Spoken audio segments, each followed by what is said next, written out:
Olá a todos e a todas, sejam muito bem-vindos a mais um episódio do Hora é Essa. O convidado de hoje é o João Zamito. Disse bem o teu apelido, não disse, pá? Disseste sim, senhor. João Zamito. Então Olá, diz lá. Francisco. Muito gosto de estar aqui. Opa, ainda não tiveste cá nenhuma vez, porque é que estás a dizer isso? Olha, diz lá bom dia às pessoas, então. Olá, Cumprimentam pessoas. o Olá, nosso, ouvintes. o nosso É a minha auditório. primeira vez como convidado, mas não é a minha primeira vez como ouvinte. Portanto, já está quase em casa. Estou quase em casa. Já sabes o que te espera e mesmo assim quiseste vir. Pronto, é a Exatamente. definição de masoquismo. Olha, Foi de João, propósito. és o autor do Coisas Ruins. Tens de meter aqui o do, se não parece, se eu disser só és autor de coisas ruins, parece que escreves coisas más, e não é de todo o caso. Pá, como te disse há bocadinho antes de começarmos, acabei de ler o teu livro ontem. Uhum. Gostei bastante, é um livro diferente. Faz parte Ok. desta coleção que a Penguin tem com autores portugueses que nos traz histórias diferentes. É o teu, do Pedro Miguel Ribeiro, os da Mafalda. Ahm, epá, são lufadas à fresca na literatura portuguesa e eu acho que vale muito a pena conhecer. Para quem ainda não conhece, como é que tu venderias, como é que tu descreves o Coisas Ruins? Olha, estávamos a falar antes de entrarmos no podcast com o Pedro Miguel Ribeiro, que é, como disseste, é meu colega na Penguin Random House. Ele descreve o meu livro como os Maias on Acid. É uma frase dele, é uma frase que eu acho imensa graça e que acho que vende bastante bem o livro. Sem Não dúvida. sei. É um drama familiar, passado aqui no norte do país, no contexto de uma burguesia industrial que eu conheço bastante bem, cujo contexto eu vivo e visito desde a infância, Ahm, mas alterada e num cenário de terror, num cenário de sobrenatural, também apoiado nas tradições e nos costumes, no património pré-romano, se quiseres, da região. Uhum. E portanto é uma espécie de mistura entre ambas as coisas. É um drama familiar, acho que existiria aqui uma trama familiar se eu quisesse fazer um romance mais convencional, mas depois eu uso as ferramentas do terror, as ferramentas do sobrenatural, para levar as personagens a posições ainda mais extremas, ainda mais exigentes e tentar forçar um bocadinho aquilo que eu quero, que seja a leitura de alguns dos temas e de algumas das ideias que permeiam o livro. Pá, e essa parte do sobrenatural, já agora, para quem. Já vamos falar desses assuntos, da parte mais sobrenatural, do horror, não é? Que Uhum. nem sempre é apreciado por alguns leitores. Pá, eu diria que quem gostar de uma novela, uma história, um romance, um bocadito mais cinzento, e não ficamos Sim. todos felizes e somos todos bonzinhos, é capaz de apreciar, gostando ou não tanto da parte do sobrenatural. Mas, olha, mas já lá vamos a essa parte do livro. Diz-me uma coisa, estive a pesquisar-te, que fui um bocado cusco. Sim. Ahm, epá, tu tens formação em literatura, tens experiência no mundo editorial.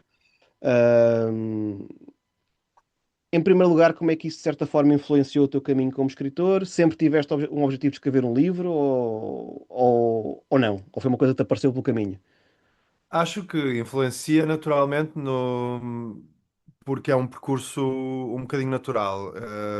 Eu, quando fui crítico literário do 74, do Jornal 74, o Ricardo Cabral Fernandes, era o editor do jornal, quando ele existia, pediu-me uma nota biográfica Uhum. e eu escrevi qualquer coisa como que aprendi a ler e a escrever com 4 anos e nunca mais aprendi mais nada.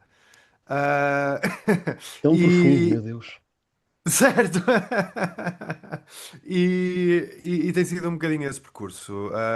Eu sempre gostei muito dos livros, eu sempre vivi de volta dos livros, sempre foi muito importante para mim a vários níveis e sempre fui levando uma carreira um bocadinho aos solavancos com eles, porque existe um risco associado a dedicarmos a nossa vida inteira, e especialmente a nossa vida profissional, a uma coisa de que gostamos muito e pela qual temos muita paixão, que é queimar essa paixão e queimar esse amor. E eu acabei por mudar de carreira de alguma maneira e virar-me para o que eu faço agora. Eu trabalho na comunicação e marketing de uma empresa de tecnologia, de um estúdio de produto e de venture.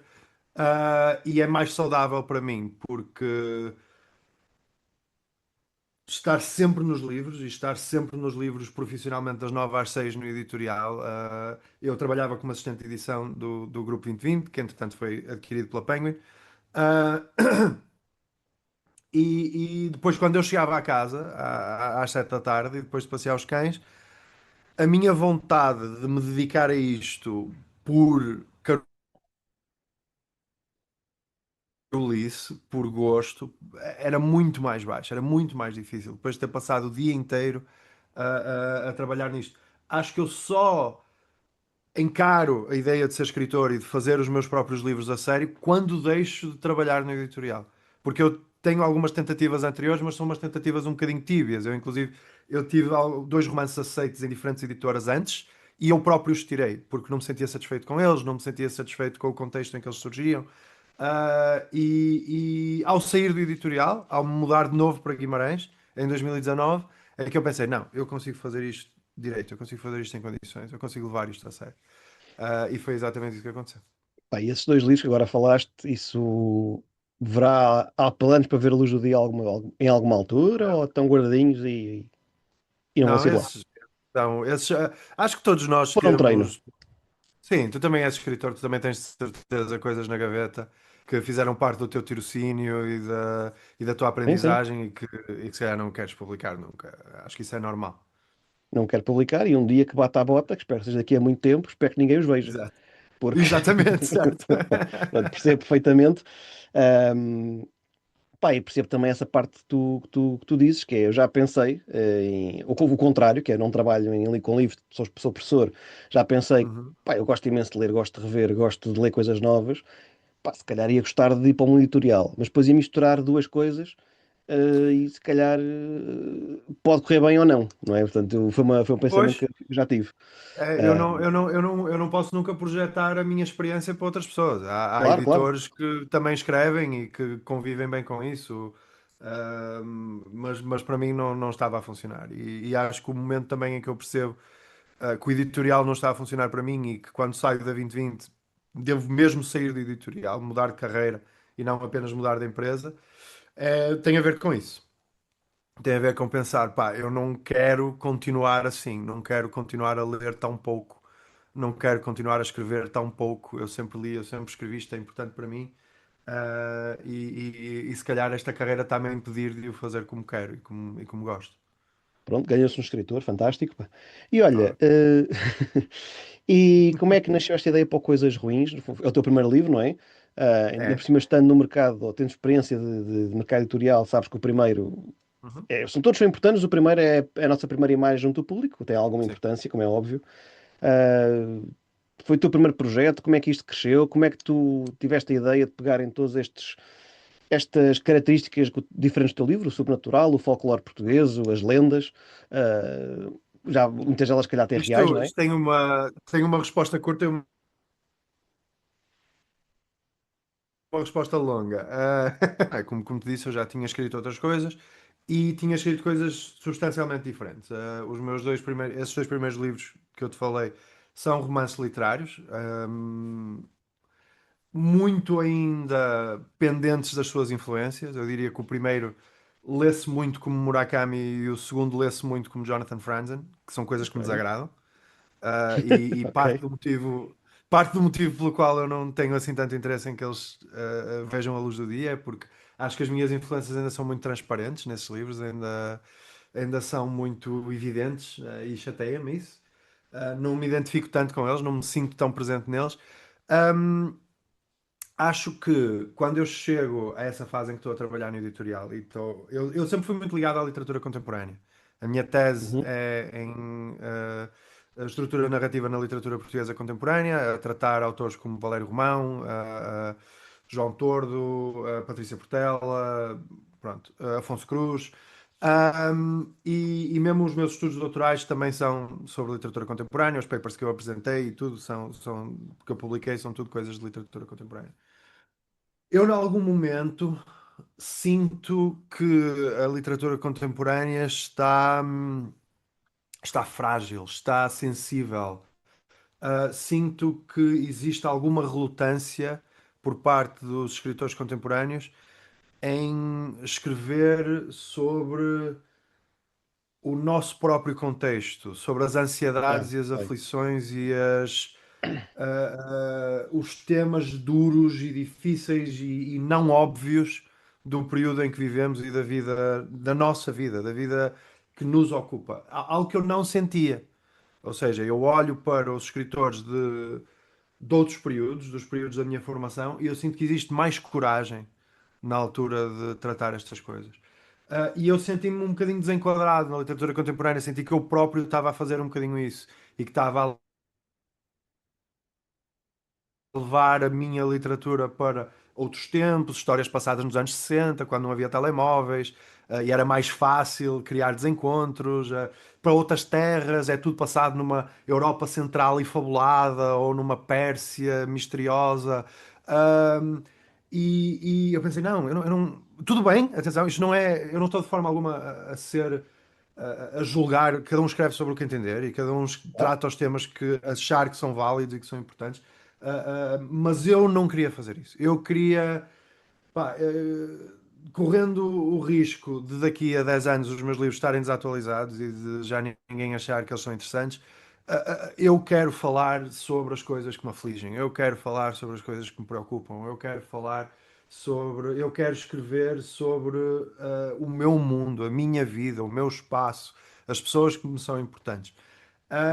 E foi ao sempre fui um leitor muito omnívoro, eu sempre li muitas coisas e muitas coisas diferentes, nunca encontrei um género com o qual me identificasse completamente.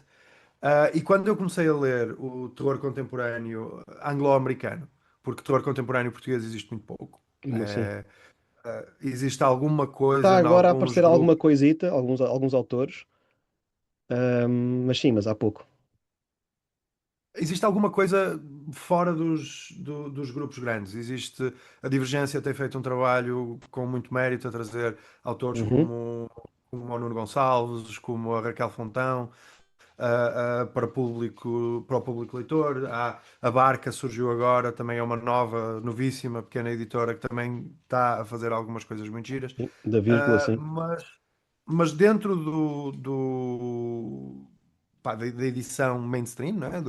Dos grupos editoriais, das editoras mais conhecidas, as editoras que põem livros na Bertrand, vá, se quiseres, Exatamente. para Distribuição. sobressimplificar. Tu tens, à exceção, lá está, desta nova aposta que a Diana Garrido está a fazer na Penguin, em que me inclui, que inclui o Fábio Ventura, inclui a Mafalda Santos, que acho que não são autores tão ostensivamente de terror como eu. Não há muita coisa, mas no mundo anglo-americano há.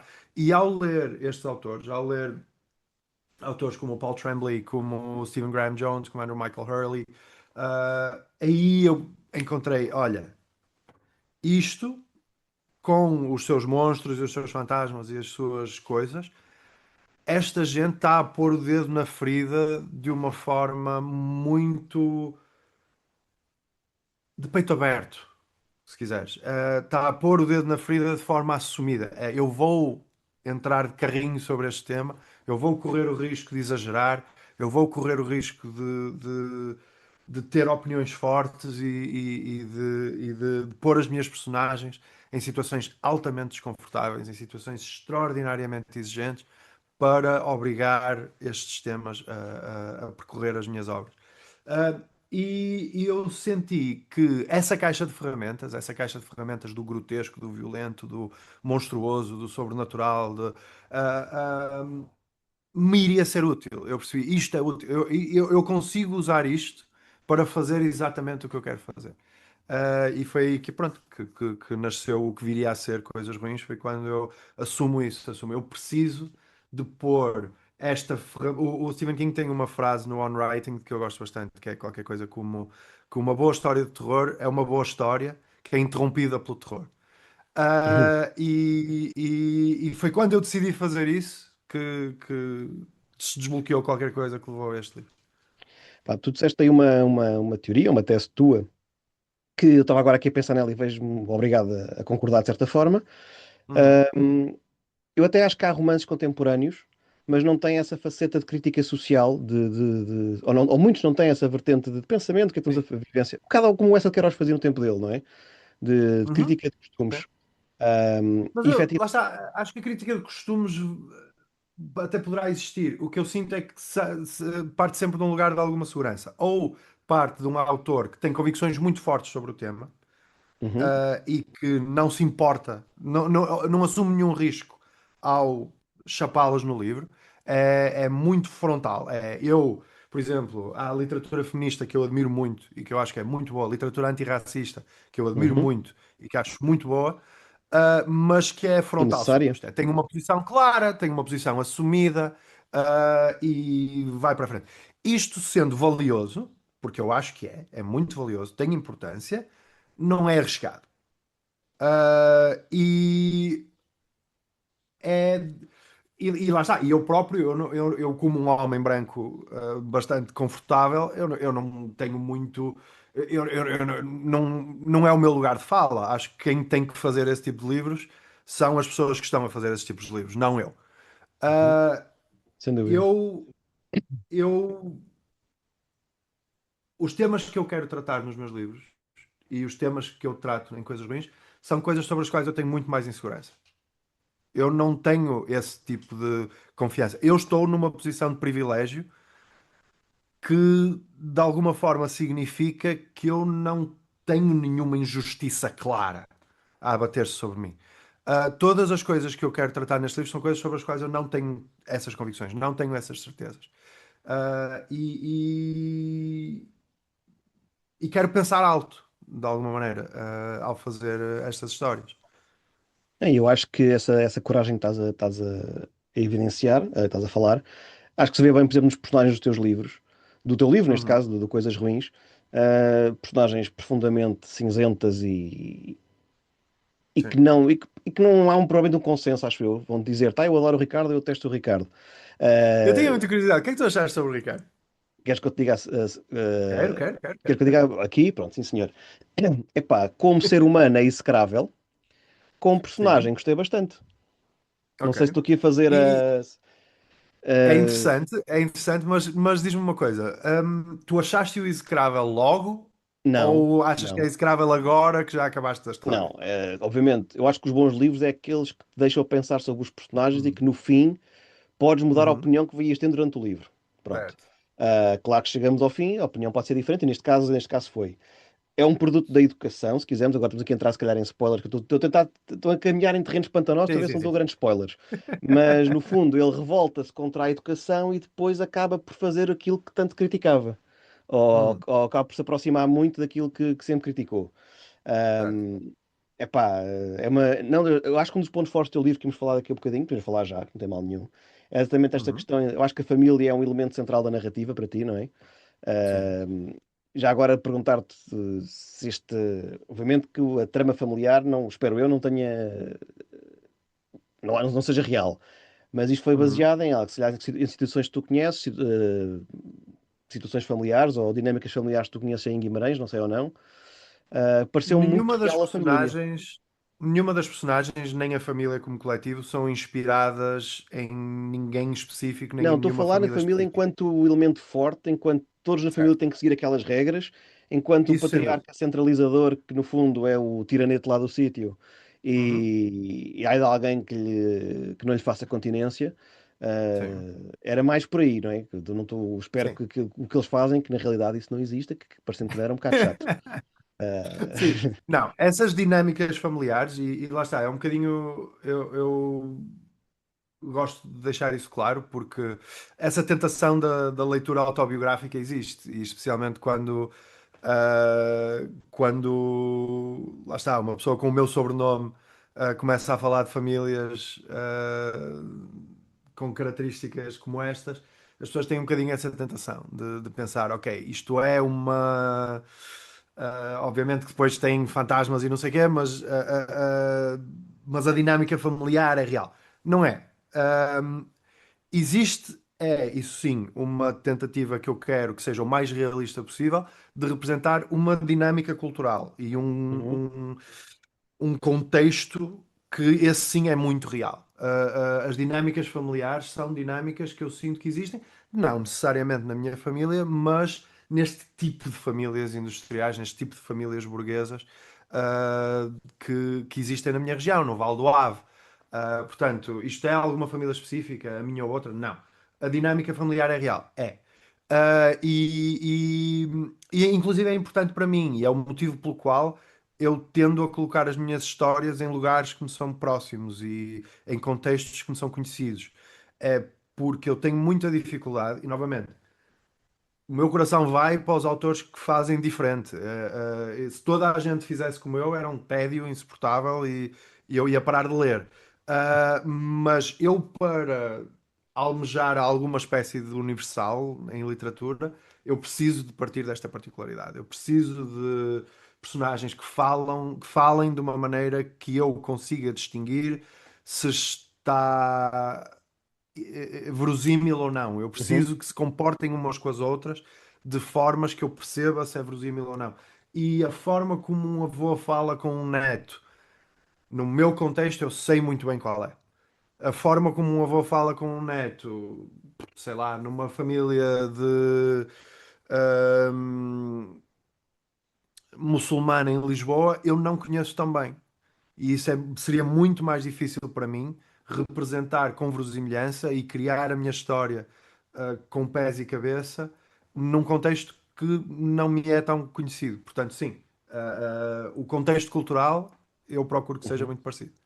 Pá, e essa verosimilhança que estás a falar, eu na qualidade de pessoa que também escreve e escreve livros Uhum. históricos, pesquisei muito e sei umas coisitas sobre o período do Estado Novo, pronto, e tentando não Sim, entrar em grandes spoilers, eh, digamos que o mecanismo que tu arranjaste para aquela família ser relevante, sim. isso é real. Eu É, parei-me com várias, é, é. parei-me com várias situações desse género, no período salazarista. Pá, e para mim, que conheço essa realidade, foi bom, porque percebi, opá, ok, isto tem aqui esta parte que nos liga à realidade, ao Uhum. realismo, que eu acho que para mim, enquanto Sim. leitor, é importante. Epá, tu misturas horror com misticismo religioso, até com alguma coisa do folclore português. O Uhum. que é que te levou a querer misturar isto tudo? É uma mistura que funciona bem, e arriscada, como Uhum. tu dizes. Mas o que é que te levou a quereres, pá, deixa eu ver se eu digo isto sem grandes spoilers, pegar nas mesinhas tradicionais das aldeias, no fundo, Uhum. e levar isso a outro nível, não é? E trazer isso para o teu livro. Eu acho que o livro, e isto, pronto, lá está, é uma coisa que eu nem sei. Isto é a minha leitura do livro, que depois poderá ser diferente para outros leitores, poderá ser diferente para ti. Mas a minha leitura do livro e aquilo que era importante para mim no livro era precisamente pensar como é que, onde é, ou melhor, não é como é que, é onde é que começa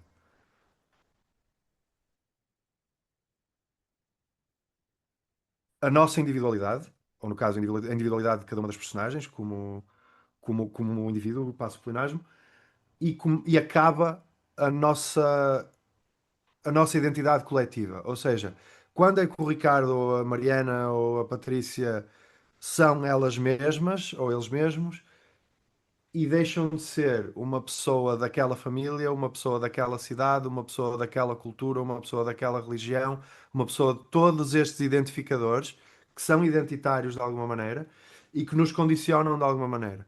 Tu Uhum, falaste um bocadinho do Ricardo, se tentar afastar deste legado familiar, não é? Para depois acabar por o reproduzir de uma maneira diferente. E todo o livro, para mim, tem que sempre passar por aí. Quais foram os mecanismos que eu encontrei para pensar alto sobre isso e para forçar as personagens a fazê-lo? É precisamente encontrando estes marcadores culturais e identitários que sobrevivem na minha região e na minha cultura e no meu contexto ao longo de séculos e que, por muito que nós nos tentemos convencer e dizer a nós mesmos, não, nós somos pessoas muito contemporâneas, nós somos pessoas muito sofisticadas, nós somos para a universidade, nós somos europeus do século XXI, nananana, todos nós conhecemos a história de alguém que foi à bruxa por um motivo qualquer. Isso ainda existe. Isso não desapareceu. E por isso eu fico sempre, ok, mas onde é que começa uma coisa e acaba a outra? Como é que nós somos influenciados por isto, mais ou menos? Será que temos sequer percepção? Será que temos noção, do impacto que isto tem? Será que tem impacto, não é? E no fundo era todas estas coisas que eu queria pensar. E foi muito curioso quando eu andava em tour com o livro. ah, a falar, fiz apresentações um bocadinho por todo lado, era ter estas conversas e as pessoas dizerem-me exatamente isso, dizerem, é verdade, todos nós temos uma história, todos temos uma tia, um primo, que tinha uma de um tosse qualquer que não passava em miúdo, e que foi à bruxa e resolveu. Toda a gente tem uma história qualquer. E foi giro, é giro ver esse percurso do livro também. Pá, e essas crenças populares que tu metes no livro, agora uma Uhum. curiosidade minha. Tem um fundo de verdade, ou seja, são crenças que existem mesmo naquela região, Sim. ou deste um grande exercício de imaginação? O exercício de imaginação é mais pequeno do que o que possa parecer. Ok, pronto. Não é que algumas pareceram muito, mesmo Ah, muito específicas. Eu, opa, ele deve conhecer isto, né? Deve ter ouvido isto da sim, avó, sim, dos sim, tios, sim. dos primos. Sim, sim, sim, sim. Eu sei que isso existe, sim, os meus avós também vêm de uma aldeia e ainda hoje lá vou muitas vezes. Mas mesmo, mas, como estavas a dizer, acho eu, não, isto não vem só das aldeias, mesmo nas cidades cosmopolitas e não sei o quê, também há este tipo de crenças. E às vezes eu Sim, acho que não tem senhor. mal nenhum, às vezes são crenças até, pá, se calhar até são. Se é para a pessoa sentir-se mais confiante, mais segura, seja o que for, não tem mal nenhum, não magoam ninguém, portanto, olha, sejam felizes, isso é que é importante. Olha que às vezes, às Pronto, vezes, as pessoas põem-se a brincar com estas coisas e acabam a pôr vidro moído na sopa de alguém. Essas coisas acontecem. olha, saindo da aldeia e indo para Lisboa, uma parte ali Sim, também se passa em Lisboa, que é um flashback, não é? Que é os tempos do é verdade. Ricardo, do Sérgio, da Catarina na faculdade. Pá, Uhum. enquanto estudante universitário de Lisboa, gostei bastante dessa parte, Olha, ainda ajudou-me a bem, fico muito voltar, contente. deu-me alguma nostalgia, ajudou-me a voltar a um tempo que, olha, que já não volta. Embora eles tenham sido no final dos anos 90, eu estive na faculdade 10 anos depois, mas há Uhum. sempre semelhanças. Pá, mas para Sim. além de tudo isto, da descrição de Lisboa, e seja o que for, houve uma coisa que eu achei muita piada, que foi teres feito uma referência a um dos meus jogos preferidos de sempre, que é o Resident Evil 2. Sim, O meu um amigo é clássico. fã desta série da Capcom. Claro, então, claro que sim. Opa, então já podemos ser BFF, João. E Exatamente. fazer aqui um episódio só sobre Resident Evil. Pronto, Eu era só para confirmar sou, que eu tinhas sou bom muito gosto, já vi que fã. sim. Epá, e o Sou 2 muito para fã de mim, Resident ainda por Evil, cima é o desde meu sempre. preferido. É que tu descreves lá Isso, a olha, cidade. eu Diz isto. escolhi esse por uma questão de timing, porque a série Passou naquela essa, altura. essa secção do livro é passada num período específico. Tinha que ser um livro que tinha um jogo que tinha saído nesse momento. Mas eu sou fã de todos os Resident Evil. Não há nenhum que eu tenha jogado que não tenha gostado. Agora podíamos entrar aqui numa discussão filosófica sobre isso. Há um ou outro mais Sim. fraquitos, mas o 2 é muito bom. E eu, pá, Contrastar com o Silent Hill também. gosto mais de Silent Hill do que o Resident Evil. Pronto, é mais psicológico. É, Mas pá, o e é Resident bem Evil mais assustador, pelo menos para mim. o 2 então, e já nos afastámos um bocadinho, Aham. mas ainda bem. Pá, mas o Resident Evil 1 e 2 para mim é a minha infância. Eu na altura tinha 9 10 anos quando jogava isso e Hum. perdoem a palavra, o vocábulo breja, caros ouvintes, mas eu borrava-me todo. Jogava com os meus primos, com os meus amigos às escuras. Epá, bons tempos. Eu convido-te Sim, a falar dos existe. personagens, a descrever um dos níveis pá, com exatidão. Pá, e para mim foi Uhum. um regressar à infância que eu não estava à espera. Sim. Olha, se não conheces, os remakes foram feitos, quer do 2 quer do 3 valem muito a pena. Não joguei os remakes. Sabes que Pá, eu, joga o do eu... 2 o do 3 não é tão bom porque fizeram ali umas alterações, mas o remake do 2, eh, Ok, que saiu aqui há uns anitos, vale mesmo, mesmo, mesmo muito a pena. ok, fiquei interessado. Sabes que eu deixei muito de jogar jogos. Eu jogava muitos jogos, lá está, até começar a trabalhar, até começar a ter outras responsabilidades e acabei por priorizar outros hobbies e outras coisas. Claro, acontece a todos. Mas se eu alguma vez me sinto tentado a pegar numa consola e a jogar jogos, é sempre esse tipo, é Resident Evil, é Silent Hill, é voltar a esses. É muito a minha Pronto, tentação. pronto. Vens cá a casa, trazes um saco de cama, navio uma pizza e damos cabo do Resident Evil 2. Muito Ahm, bom. Sim. olha, João, epá, eu acho que para acabar este foco no teu livro, se quisermos, só Sim. voltar a salientar que o quão diferente é o livro, é original, lê-se muito bem, muito rápido. Pá, eu li metade do livro, pá, em 2 dias.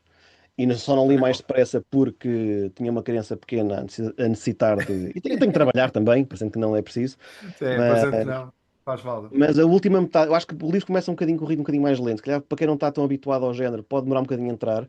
Mas as Uhum. últimas 100, 150 páginas aquilo lê-se num. Epá, em apneia quase. Gostei com a forma, agora sem dar grandes spoilers, mas gostei da forma como tu vais ligando as questões todas e as personagens todas. Uhum. Até ao cão conseguiste que tivesse ali uma importância. Sim. Epá, eu gostava de saber que autores e obras é que tiveram influência na tua escrita, na escrita deste livro. Se tens algum livro de Uhum. terror preferido, que normalmente quando se fala de terror, vamos invariavelmente para o Stephen King, porque é uma maior referência e os livros são, a maior parte deles são mesmo muito bons. Mas para ti, Sim. o que é que te influenciou mais? O que é que tu gostas mais? Malta que esteja a ler, que tinha lido o livro, tinha gostado, o que é que tu aconselhas? Olha, é interessante a questão do Stephen King porque eu escrevi um artigozinho no meu Substack, já agora aproveito para fazer publicidade, dizer aos teus ouvintes Pegar para o irem teu espreitar, Substack, ver aquilo tudo, acho que sim. porque eu escrevi um textinho precisamente sobre essa omnipresença do Stephen King e sobre como tem sido uma experiência para mim ler Stephen King, porque eu não era de formação um grande leitor de Stephen King. Tinha lido duas outras coisas Uhum. dele, tinha lido alguns dos obrigatórios, como o Shining, e se calhar alguns que não foram tão bem escolhidos por ignorância, na adolescência, tipo o Eyes of the Dragon, que não acho que seja um livro particularmente brilhante dele. Um, e eu comecei a ler o Stephen King a sério e realmente a atacar a bibliografia dele já adulto, já a trabalhar na 2020 por causa de uma provocação de um editor, uma pessoa que eu adoro, o Diogo Madre Deus. E normalmente autores da dimensão do Stephen King ou da importância do Stephen King num contexto não são consensuais. Uma pessoa vai ler literatura americana da segunda metade do século, coisa do género, e tem aqueles figurões tipo Philip Roth, não são consensuais. Há muita gente que não gosta da literatura deles e que rejeita a literatura deles. O Stephen King, dentro do terror contemporâneo, é extraordinariamente consensual. Ninguém não gosta do Stephen King, ninguém rejeita o Stephen King. Não há uma literatura de terror contemporânea anti-Stephen King. E seria de esperar para mim que houvesse. Porque seria natural ser a antítese do Stephen King, contrariar o Stephen King, seria uma posição muito chamativa. E a verdade é que praticamente não existe. E, enfim, eu não Mas quero olha também que perder muito tempo isso é com um isto. estatuto que eu acho que alguns autores, meritoriamente, conseguem chegar. Eu como um grande fã de fantasia, vejo isso muito na fantasia. Há 3 ou 4 autores de fantasia muito conceituados. Sim. Epá, e se tu fores para um grupo de fãs dizer mal do autor ou de um livro do Se autor, fores para o grupo de tens. fãs, mas normalmente, à exceção do Tolkien, que lá está, que para mim ocupa uma posição similar no seu respectivo género, Uhum. tu tens sempre quem ache o George Martin insuportável, quem ache o Wheel of Time insuportável. Essas posições existem. É óbvio que os fãs são Mas de um modo perentórios, geral, se tu mas fores falar mal, sei lá, do Brandon Sanderson, tens que ir com um escudo neste momento, porque. certo, certo, certo. Mas há E é quem um o autor faça. que eu adoro. Claramente, então. Eu leio regularmente opiniões de pessoas a dizer que o Sanderson é insuportável, que não dá para ler Brandon Pá, Sanderson. eu cá em Portugal não tenho Ah, encontrado muitos. Mas sim, ok. sim. O Bom, Stephen mas King, alguns disseram mal, mas é raro, sim, tens razão. sim, sim, sim, sim. Não, e surpreende-me isso, e por isso sim. Quando eu me pus a escrever sobre os livros muito influentes sobre coisas ruins, é impossível não falar de Stephen King. É impossível não falar do It, como uma tese sobre como escrever adolescentes e como escrever as interações entre adolescentes é demasiado estrutural. Os outros 4 livros sobre os quais eu escrevi e que mantenho essas referências para responder adequadamente à tua pergunta são um livro do Andrew Michael Hurley que se chama The Loney, que está publicado em Portugal. Não me vou lembrar do título, mas está publicado pela Quetzal em Portugal. É um livro muito, muito marcante para mim por causa do espaço. O espaço é muito importante para mim na escrita de coisas ruins. Tanto a representação da cidade de Guimarães como a representação de Montalegre e daquela zona da barragem no Alto Abagão, Uhum. tinham que funcionar. E o que o Andrew Michael Hurley faz com o Nordeste de Inglaterra, no caso, foi muito influente. Depois, olha, isto são os meus cães a gritar com as pessoas, não sei se isto vai Opa, teus cães têm todo o perturbar a direito a gravação. aparecer. Têm todo o direito a aparecer, Ah, claro, à vontade. mas depois falo muito do Beloved, da Toni Morrison. Não sei se já leste esse livro.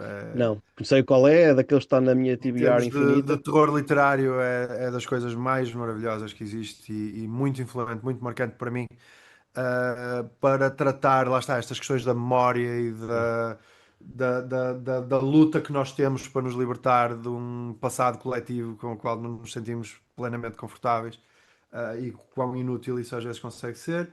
Depois, o The Ritual, do Adam Neville, é um livro muito, muito, muito, muito importante também para mim, por causa da parte visceral, ou seja, eu acho que o terror é um género do corpo, tem que te afetar de alguma maneira, tem Tenho que deixar que desconfortável, não é? se não Senão. sentires de algum desconforto e alguma aflição físicas, a parte hermenêutica e intelectual não tem a mesma dimensão. E para mim, o The Ritual do Adam Neville é uma referência absoluta. E por último, um livro que eu recomendaria a toda a gente que tenha o mínimo interesse em terror, que é um livro do Paul Tremblay, que se chama, está traduzido em Portugal, na Top Seller, como Os Fantasmas da Mente. Acho que é assim que é o Hum, título em português. É um livro extraordinário porque é um livro que causa tanta dúvida, tanta incerteza sobre o que é que realmente está a acontecer, porque tens tantos pontos de vista, tantas personagens, que eu não lhes chamaria unreliable narrators ou narradores não fiáveis, não lhes chamaria isso. Acho que as personagens estão a fazer o seu melhor. Ah, só que é difícil de facto perceber o que está a acontecer ali. E em termos de manipulação de ponto de vista, foi um livro também muito influente. Acho que esses seriam aqueles que eu citaria imediatamente.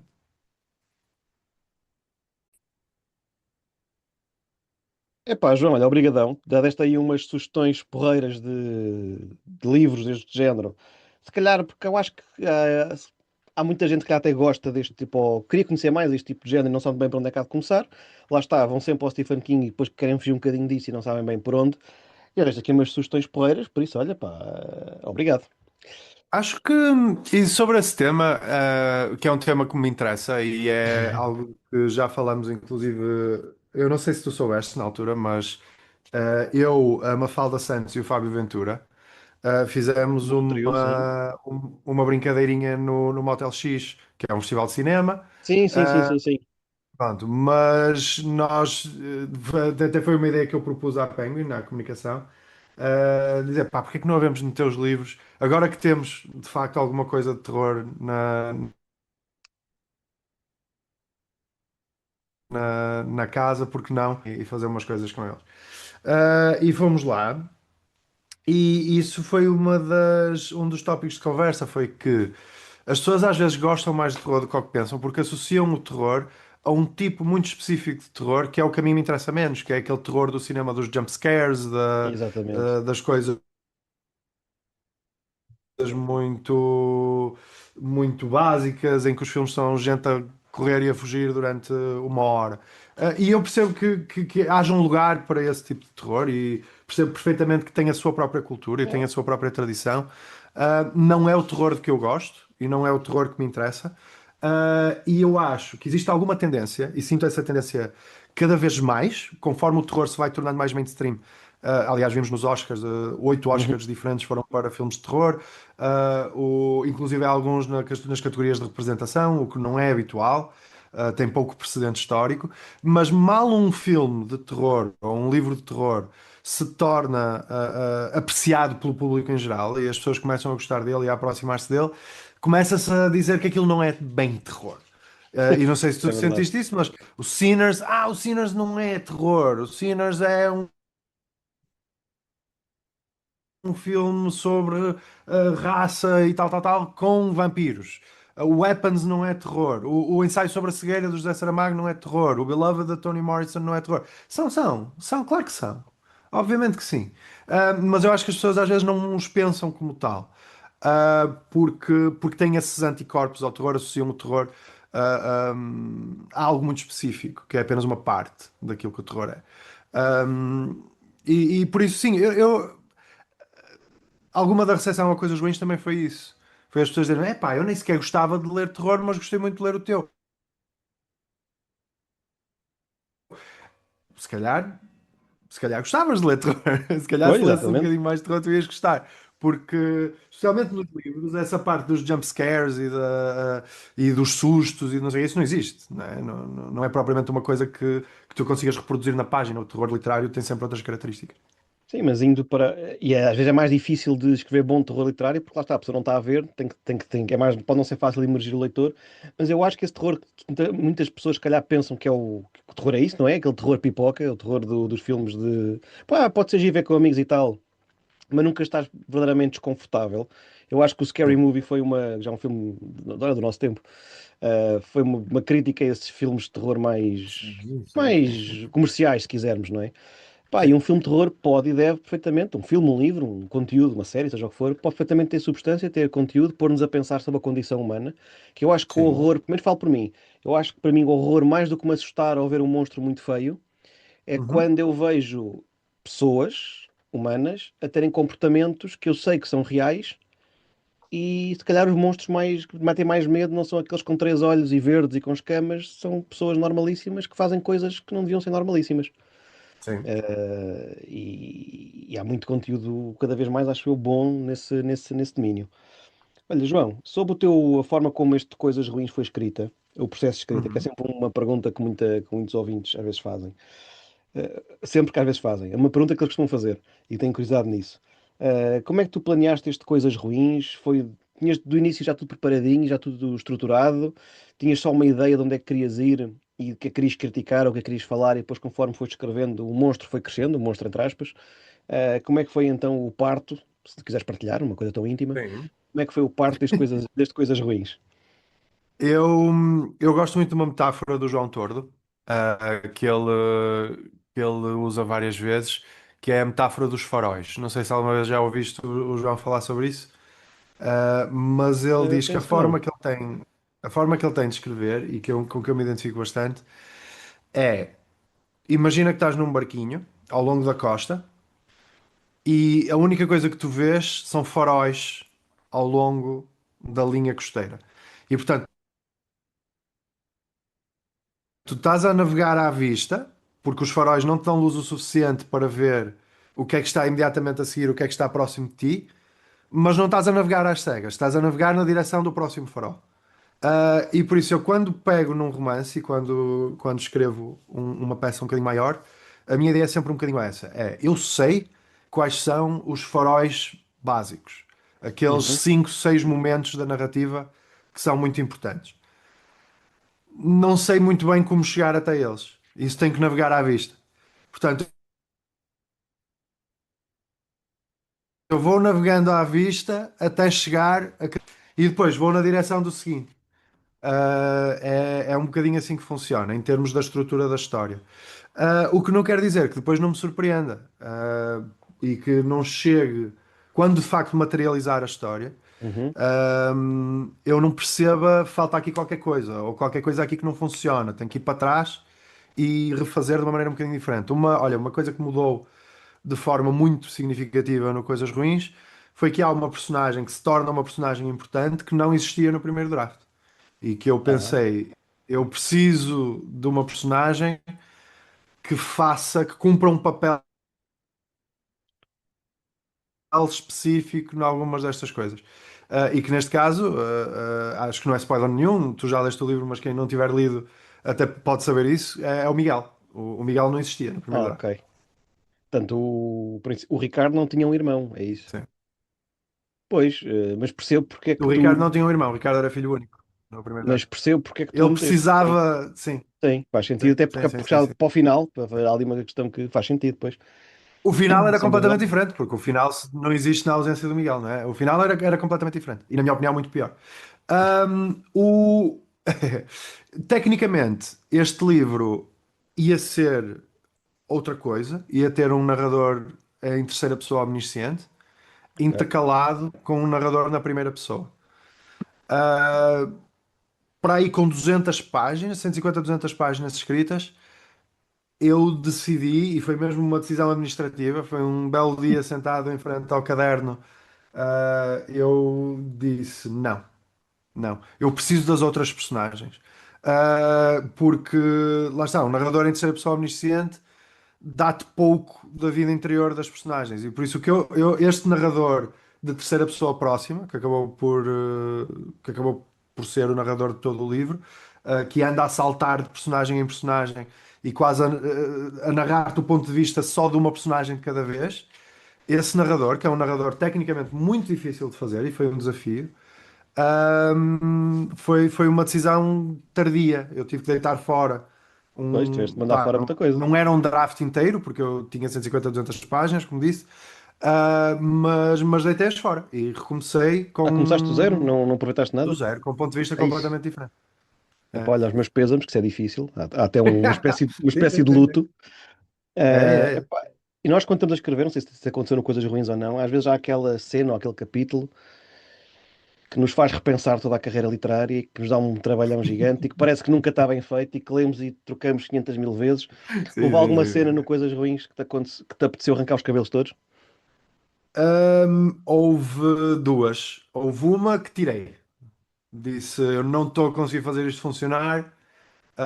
Vou fazer uma coisa tipo tirar um dente do siso, esta cena vai sair, e o livro vai ter que existir sem ela. Sim, é uma cena que foi cortada depois de eu ter reescrito duas outras vezes. Disse: não, esta cena nunca vai funcionar como eu quero, vou só tirá-la. Pá, a E a mim já me outra foi o aconteceu. fim.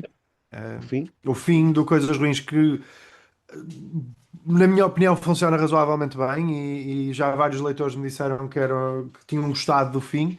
Eu fiquei contente porque eu gosto de fins. Acho que nunca vou ser um escritor de finais em aberto, inconclusivos. Acho que nunca vou ser esse escritor. Eu gosto de fins e gosto quando o fim tem impacto. Se há uma coisa que me frustra como leitor, é chegar a esta parte do livro, ter 30 ou 40 páginas para ler e pensar: a história já acabou. A história já acabou. Eu agora vou estar aqui a ler um denouement de 30 ou 40 páginas. Eu não gosto disso. Eu sei que há escritores que adoram e que é importante para eles. Para mim, pessoalmente, não. O fim tem que funcionar. E o fim de Coisas Ruins foi reescrito, pá, na íntegra, pelo menos duas vezes. A mim já me aconteceu o contrário, que às vezes tem uma cena que até gostei de escrever e acho que não está má ou está razoável para os meus parâmetros, mas Sim, depois nas revisões acho que não acrescenta e portanto certo. com uma grande dor no coração carrego no delete e vai tudo à vida. Sim, sim, sim, sim, Epá, mas sim, sim, sim. eu por acaso eu percebo perfeitamente estás a falar do fim, que eu acho que eu gosto de fins que fiquem com o leitor, não é? Sejam bons ou Certo, maus, até porque exatamente. muito o que fica connosco depois de lermos um livro, às vezes, epá, li aquele livro há 5 anos, há 10 anos, não interessa. Lembro-me é do fim, das personagens, Uhum. eventualmente, o fim é das Sim, coisas que sim, mais sim, sim, sim. fica, se não aquilo que mais ficar. Pá, eu também tenho muita pressão, se quiseres, sinto muita responsabilidade sobre os ombros para escrever o fim dos livros. Pá, e eu fico triste quando leitor, quando às vezes estou a ler um livro que estou a adorar, um livraço, e depois o fim não corresponde. Exatamente. Fica ali um amargozinho, não é? Um sabor acre na boca. Pá, Eu, percebo perfeitamente, sinto essa pressão eu também. já, eu já, eu como leitor, eu já fui um leitor muito diferente ao longo de períodos diferentes da minha vida. Eu como leitor, em miúdo, era um leitor com umas características, como leitor na minha curtíssima carreira académica, eram com outras características muito diferentes. A trabalhar no editorial, era um terceiro tipo de leitor ainda, que estava à procura ainda de coisas diferentes. Mas, apesar de todo esse percurso, e apesar de lá estar de ser um leitor bastante omnívoro, que lê coisas muito diferentes, com características muito diferentes, eu sempre fui um leitor muito, muito dionisíaco, quase. Eu leio por prazer, eu leio porque gosto. E tudo o resto vem por acrescento. Toda a parte de leio para aprender coisas, leio para crescer, leio para me desafiar, leio para conhecer o outro, leio para. Há muitos motivos pelos quais eu leio, mas o primeiro, que vem desde miúdo, desde criancinha, é por prazer, é por Epá, gosto. 100% de E acordo. se há coisa que eu gosto e que me dá prazer como leitor, é chegar à parte final de um livro, chegar e sentir as pecinhas todas a cair, estás a A ver? A encaixarem, perceber, sim. a perceber as ligações, as relações que o autor está a trabalhar comigo desde as primeiras 10 ou 15 páginas, a vê-las fruir. Epá, isso para mim fruir disso e vê-las a florir é muito importante para mim. E por isso o final é tão essencial. O final tem que conseguir capturar o que está ali a ser trabalhado ao longo daquele tempo todo. Pá, E se eu não conseguir fazer com que isso funcione, isso frustra-me e sou teimoso e não desisto. O final é muito importante para mim. pá, eu sou mesmo um bocado até meio obcecado. eh, Pá, e às vezes dou por mim devia estar a dormir que no dia seguinte tenho que fazer. E epá, aquilo não está como eu quero e, epá, e ir dar aulas Certo. com um capítulo na cabeça é muito a mau. Eh, Entendo muito bem. é uma, Solidarizo. é uma coisa que eu Tens acho a que tenho que minha melhorar um empatia. bocadinho pessoalmente, que é para ver se isto não fica tão. Enfim. Pá, ó João, mas há uma coisa que tu disseste que eu acho que é fundamental, que é isso do prazer, não é? Portanto, nós lemos Uhum, por muitas razões, e uma delas, claramente, acho, para mim, falo para mim, para aprender, para ser mais empático, para crescer um bocadinho. Pá, mas uhum. temos que sentir bem, temos que ler por prazer. Houve uma vez Sim. numa escola, uma apresentação que eu fiz, em que os miúdos perguntaram-me livros que me marcaram quando era miúdo. E eu falei muito de banda desenhada, porque ainda hoje gosto muito de banda desenhada, e tenho vários livros de banda desenhada recentes que gosto muito. Pá, mas há aquelas séries clássicas que marcaram a minha juventude, ainda falei delas. Eu houve um puto que me perguntou, mas tu ainda lês esses livros? Pá, sim, adoro ler Tintin, adoro Asterix, adoro isso tudo. Adoro a série. Pá, porquê? Porque dá-me prazer a ler. Pronto, não só por recordo de tempos da infância, porque os livros ainda hoje são bons, são divertidos e pá, e diverte-me. Portanto, eu acho que a partir daí não preciso mais nenhuma justificação. Sim, sim, sim. É, é Sem mesmo isso. dúvida. Olha, João, para acabar, tinha aqui uma última pergunta no meu guião super profissional, onde ia perguntar-te com um tom professoral o que é que podemos esperar do Zamit no futuro. E depois tu hoje metes muito post no Instagram que escangalhas isto tudo, acho que é de mau tom da tua parte, portanto já percebi que vai haver um livro novo muito em breve, não é? Muito, muito, Ahm, enfim, vai ser em setembro, sim. Epá, está quase, já faltou mais. Isso Eh, no mundo dos livros é um suspiro. É verdade. E na vida em geral. Olha, João, o que é que tu nos podes contar sobre este livro que vai chegar em setembro, não é? É do Uhum. mesmo género, é parecido, é totalmente diferente? O que é que tu podes dizer? O que não possas, não digas, mas o que é que tu nos podes já abrir Certo. aqui o apetitezinho? Olha, o que te posso dizer é que, na minha opinião, o livro é muito diferente. Acho que tecnicamente é muito diferente, linguisticamente é muito diferente, Mas mantens-te aqui no campo do estruturalmente é horror? completamente diferente, mas as etiquetas aplicam-se. Ou Ok, seja, ok. é um romance na mesma, é terror na mesma, é regional folclórico que lhe queira chamar na mesma. Por isso, sim, eu acho que o livro é muito diferente. Tenho até alguma curiosidade para ver como é que vai ser recebido, como é que as pessoas o vão ler. Porque se estiverem à espera de algo que surja na sequência imediata de coisas ruins, não é isso que vai acontecer. Mas as etiquetas aplicam-se. Ou seja, todas as, todas as nomenclaturas que podem ser usadas para coisas ruins também podem ser usadas para este. Posso dizer que é passado em Guimarães, na mesma. E posso dizer que é passado durante as festas nicolinas. Eu não sei se isso é algo com que tu és familiar. Estas Ahm, Nicolinas, é pá, lamento, mas por acaso não. Pronto. As Portanto, se festas pudesse explicar nicolinas aí. são festas, Sim, essa parte sim. são festividades da cidade de Guimarães. São festas muito importantes para pessoas vimaranenses. Para os São vimaranenses, festas ok. com as quais nós crescemos. Acho que têm um impacto um bocadinho mais forte. Lá está, um impacto identitário um bocadinho mais forte do que aquilo que eu acho que este tipo de festas tipicamente tem. Os vimaranenses, mesmo quando vivem fora, estão imigrados, ou seja o que for, se calhar mais depressa vêm a Guimarães para as Nicolinas em novembro e no princípio de dezembro do que para o Natal ou para a Páscoa. A sério? Opa, Ahm, isso sim. é engraçado, não fazia ideia. Se calhar os ouvintes ou tu próprio, se forem ver vídeos daquilo que é o Pinheiro ou daquilo que são as maçãzinhas, porque as festas são ao longo de uma semana, têm números diferentes, todos os Ok. dias há um número diferente das festas, vão ficar espantados porque é de facto uma coisa visualmente muito marcante e com tradições muito importantes. E a narrativa vai toda acontecer ao longo das Nicolinas, começa no dia 29 de novembro, acaba no dia 7 de dezembro. Portanto, corre todo ao longo de uma semana E o título, que eu ainda não partilhei, ainda não publiquei em lado nenhum, mas já dei uma pista na rádio no outro dia, portanto deixo a mesma pista aqui também para os teus ouvintes, é que Opa, é um fantástico. verso do João de Meira, do poeta vimaranense João de Meira. E portanto, sim, o título vai ser. É a minha homenagenzinha, não é? Porque já, isso já estava pensado, mas enfim. Uma das minhas características favoritas do Lobo Antunes como escritor Hum, era este hábito que ele tinha de roubar versos e frases e certo. usá-los como títulos. Eu adorava isso e o que farei quando tudo arde do Lobo Antunes, que é um livro que eu adoro, tem talvez o meu título favorito de toda a literatura, que lá está, que é um verso do Sá de Miranda. E portanto eu fiz a mesma brincadeira. O título do livro vai ser um verso do João de Meyer. Pá, e é uma bonita homenagem a um grande escritor. Acho que até É um foste grande tu que, escritor. quando ele partiu, escreveste aquela coisa como continuamos a ter literatura depois do Lobo Antunes, mas será uma literatura diferente, uma literatura portuguesa Sim, diferente, sim, e sim, sim. pá, sem dúvida alguma. E já agora, estamos a falar de literatura portuguesa, Uhum, às vezes só se dá valor ou só se tem vontade de conhecer quando o autor parte. sim. Eh, Olha, pronto, ao menos que sirva para mais pessoal possa conhecer a obra do Lobo Antunes, que não é muito, pode não ser muito acessível, mas vale muito a pena. Eu gostava que os leitores em geral lessem mais literatura portuguesa. É um mundo tão mais rico do que o que eu sinto que as pessoas pensam às vezes e tão mais diverso.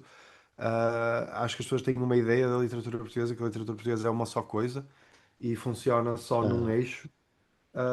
E lá está, eu como leitor obsessivo de literatura portuguesa há décadas, e foi aí que eu comecei a minha carreira e foi aí que eu comecei tudo.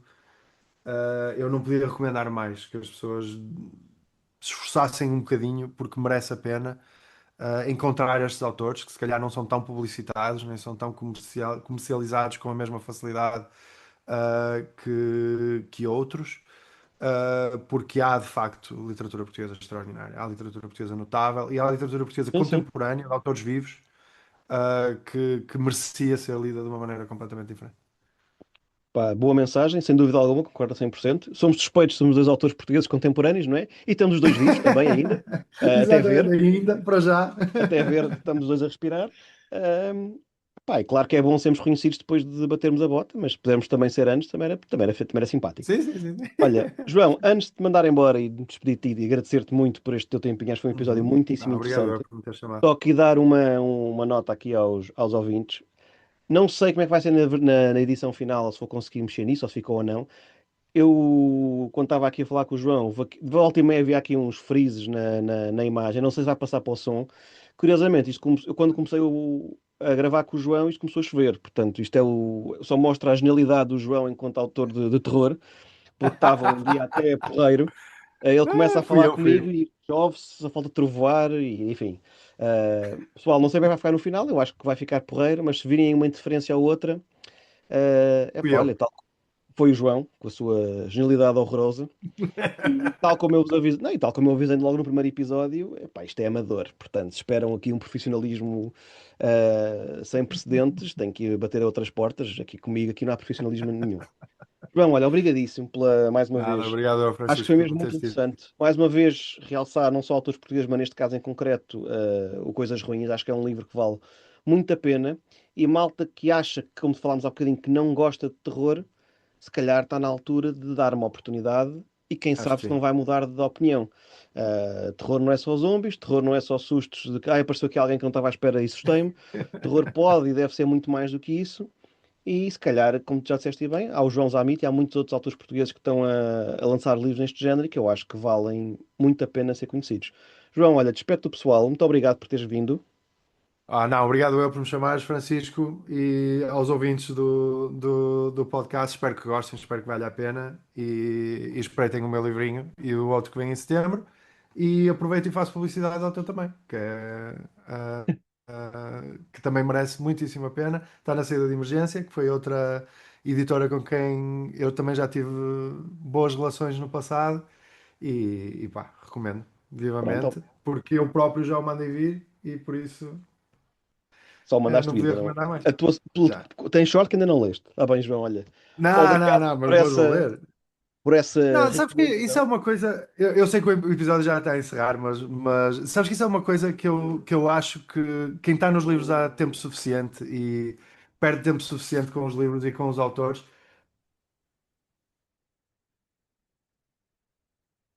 Às vezes, na sensibilidade das pessoas, quando falamos com elas, uma pessoa ganha logo um tipo de confiança completamente diferente para entrar num livro. E se eu não tivesse sentido essa sensibilidade da tua parte, provavelmente não me arriscava a recomendá-lo, mas arrisco. Opa, obrigado pelo voto de confiança cega. Uhum. Espero que depois de ler não fiques a pensar, porra, o que é que eu fui Sim. fazer à minha vida?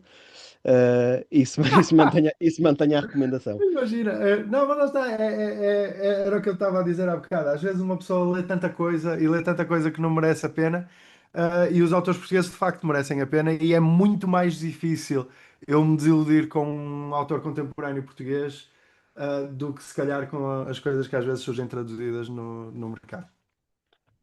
Não Pronto, sei e se gosto. sentes o mesmo, mas eu sim. Muitas vezes sim, sem dúvida alguma. Aliás, eu, como tu já li, sei lá, provavelmente milhares de livros, gosto muito quando sou surpreendido, quando sou agradavelmente surpreendido, e às vezes leio aqueles livros que estão mais na moda, ou estão nos tops, ou que vendem muito, e alguns têm qualidade, não estou a pôr isso em causa. Uhum. Uh, Epá, e às vezes estou nos tops porque batem naqueles pontinhos todos certos que estão agora, aqueles tropos todos que agora estão na Sim. moda. Um, mas a verdade é que a qualidade literária é um conceito sempre subjetivo, como é óbvio. Mas tenho encontrado muita coisa boa no meio dos nossos, dos autores portugueses, Uhum. e que às vezes, e muitas vezes acho que são livros que mereciam outro tipo de divulgação e de se falasse mais, Eu, etc. eu acho que o mero facto de o nosso mercado ser tão pequenino, tem desvantagens evidentes e tem Então, coisas que é nos pequenino, mas é muito prejudicam competitivo, como. cada vez se lança mais livros.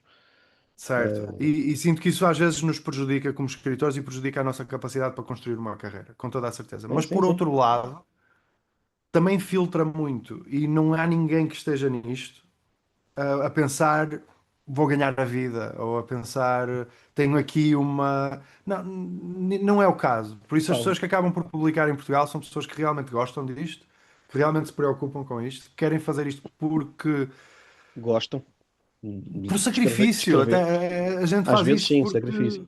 é, Pá, porque tem que fazer e eu acho que isso também filtra muito, de alguma maneira. e voltando aos Ah, videojogos, eu acho que se alguém em Portugal pensa, eu quero fazer disto de vida e ganhar imenso dinheiro com os livros, não é que seja impossível, mas é em hard mode, não é? Há outras formas bem há mais formas simples, muito fáceis. muito mais simples de conseguir fazer isso. Sim, sim, sim. Por isso sim, acho que aí é verdade, a maior parte das pessoas, diria eu, que se lança neste mundo em que dá muito, mas também tira muito.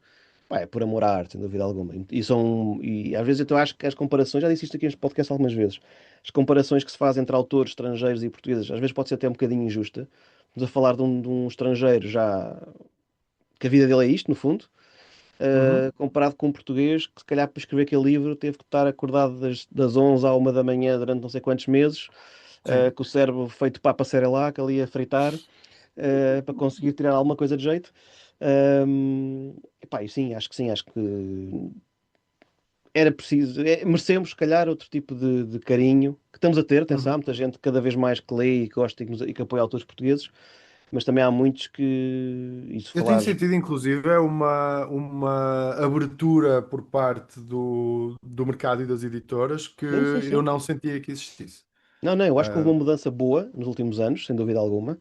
Ahm, mas eu acho que ainda há um caminho a percorrer e acho que ainda podemos, somos claro. muitos e que podemos ainda chegar a mais casas e mais prateleiras e mais.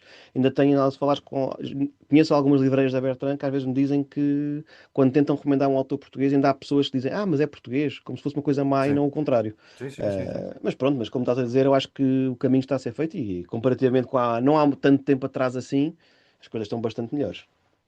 Sim, sim, sim, sim, sim. E não, é assim, é evidente que também há, lá está, contracorrentes e pessoas que agora já nem leem em português, quanto mais autores portugueses, Sim, sim. mas sinto que são uma minoria e que são.